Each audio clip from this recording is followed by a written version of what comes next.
memperhatikan adiknya dengan tatapan mata yang penuh kebijaksanaan. Nah, lihat. Perhatiin dong Ricis habis ngomong. Kapan sih nikahnya? Mundur. Kayak lemes ya. Biasanya kan kalau orang tegak gitu kan berani menghadapi tantangan. Tapi kalau sampai lemes nih, aduh, bahas masalah pernikahan. Nah, pada saat bahas masalah pernikahan, lihat dong sang adik ngeliatin ke kakaknya dengan tatapan matanya. Aduh kak, please dong mulutnya ditutup seperti ini. Ya, jadi kayak ada mau ngomong tapi nggak disampaikan.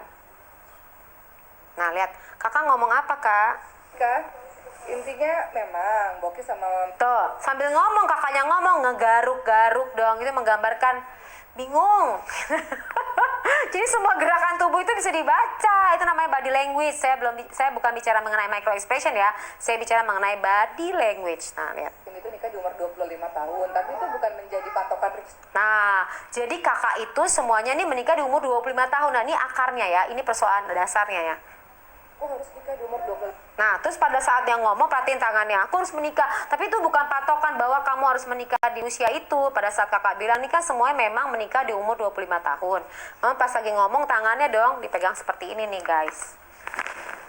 Itu menggambarkan kalau kamu lagi begini apa? Hope, harapan gitu loh. Jadi kakak lagi ngejelasin bahwa wishing atau harapannya menikah di umur 25 tahun gitu, karena kedua-duanya menikah di umur itu. Nah, Ricis adalah part bagian dari keluarga itu. Jadi si A menikah 25, nih si B menikah 25.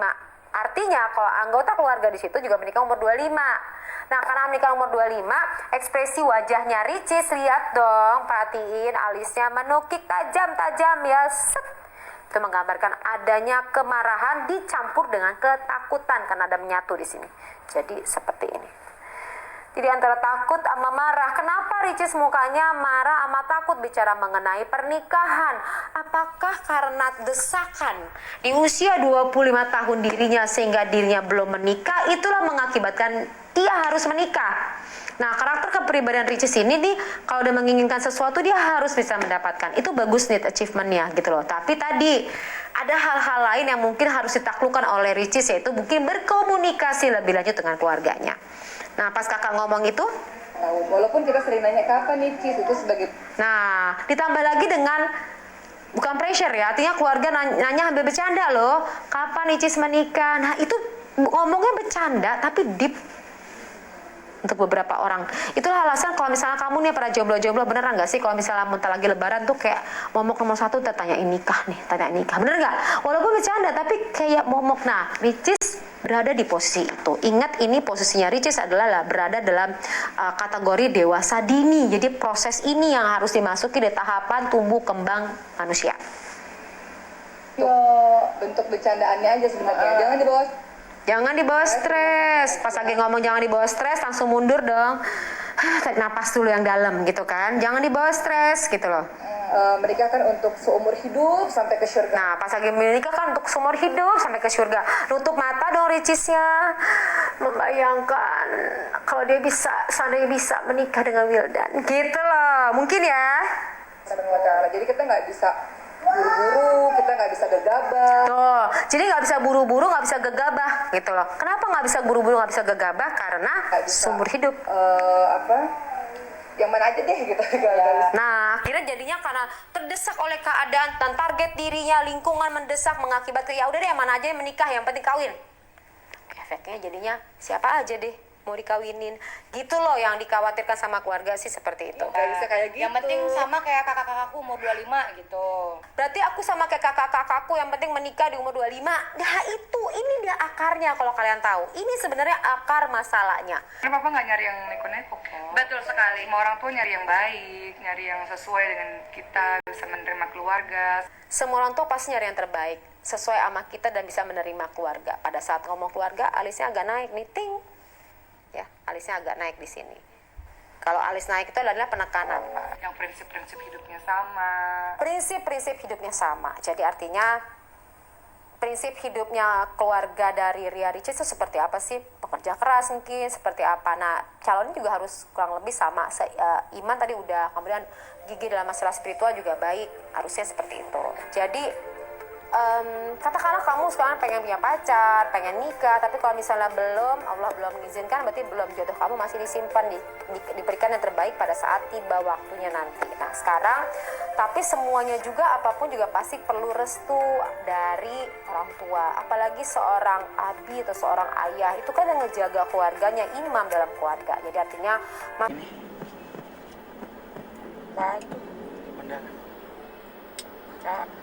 Serius? Udah, jangan ngeprank-ngeprank dah. Enggak, ini tuh Wildan. tuh, lihat, menurun, tidak menerima kenyataan, tidak, badannya tidak mengarah seperti ini. Tadinya kalau awal-awal ceria ya, langsung berbalik, lihat nggak? Nutup kan.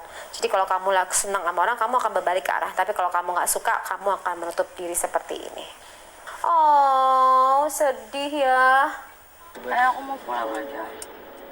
Udah kita pulang aja ya. Suara udah bergetar, menurun. Dia nggak mau lagi ada di mobil itu. Kalau bisa tuh segera pergi. Aduh, kesel, marah, campur. Walaupun nggak kelihatan, tapi intonasi suara bisa tergambarkan. Makan ya. Makan dulu nggak? Makan dulu aja. Makan dulu. Diajak makan lagi. Nggak mau, dia geleng dong, buang muka. Tuh udah, lihat. Udah gemeter ya kan sininya. Udah nahan banget tuh nggak nangis gitu. Keluar deh air matanya. Kamu lihat dong lapnya di sini. Berarti air matanya ngalir dari tengah. Sedih banget, nggak dibuat-buat, dia sedih beneran loh. Icis sedih banget sama Wildan, walaupun dia ngeprank ya, tapi sedih kalau it's happen, kalau itu benar-benar terjadi. Oh, sedih. Kenapa sih ada fisbar? Kenapa sih ada ngubar? Kenapa sih gua? Gila, nggak kuat gua. Kenapa ada Fisbar? Kenapa ada beberapa bisnis yang lain? Itu semata-mata Wildan membuktikan bahwa dia bisa berbisnis dan lepas dari bayang-bayang which. Nah, ini adalah kesungguhan yang ia ingin buktikan kalau ia bisa bangkit dengan kondisi ini. Justru karena kondisi yang lalu itu, dia bisa bangkit untuk membuktikan, nih lihat, saya datang kembali melamar lagi dengan semua hal dan saya bisa berdiri di atas kaki saya sendiri. Itu alasannya kenapa dia bangkit dari keterpurukannya. Pantang lah bagi gue selek sama orang yang lu sayang. Maksud gue ngasih keuntungan buat gue. Ya. Soalnya gue juga dari dia kan naiknya. Gue akuin sampai sekarang bahkan gue kayak berprinsip gue gak punya fans. Fans gue adalah fansnya dia. Pantang bagi saya untuk selek sama orang yang artinya membesarkan dirinya gitu. Tapi sambil ngomong tangannya seperti ini.